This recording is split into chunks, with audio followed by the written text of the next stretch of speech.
Des salariés de ma région, Julie, Graziella, Thérèse, travaillent dans des grands groupes à la chaîne et font 35 à 40 heures. Après 20 ans et 40 ans d'ancienneté, elles ne gagnent qu'entre 1 200 et 1 430 euros net par mois.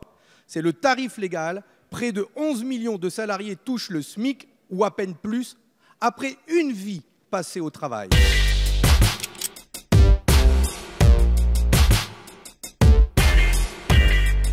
Les entreprises n'ont aucun intérêt à augmenter les salaires.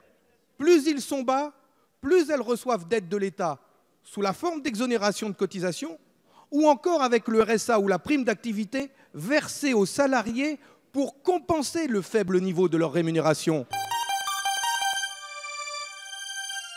Si vous versez des aides publiques aux entreprises, faites-le à celles qui s'engagent à augmenter les salaires, à ne pas délocaliser et à produire français.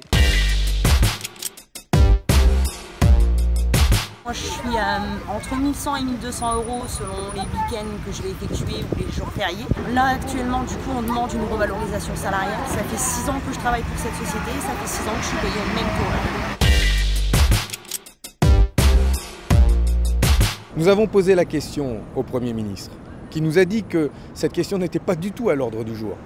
Eh bien maintenant, c'est à nous de le mettre à l'ordre du jour. Nous, les salariés, les élus, les députés, les organisations syndicales, il faut pousser, il faut obtenir cette revalorisation du SMIC. On ne peut pas vivre décemment avec 1 200 euros par mois.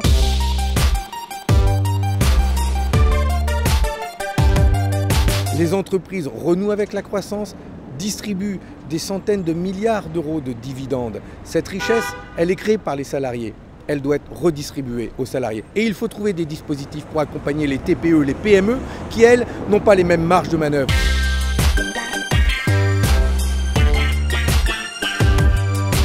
Augmenter le SMIC, c'est possible. Ça a été fait en 68 de manière très forte. Nous pouvons le refaire aujourd'hui. C'est pour le bien-être des salariés et c'est pour le bien-être de la consommation.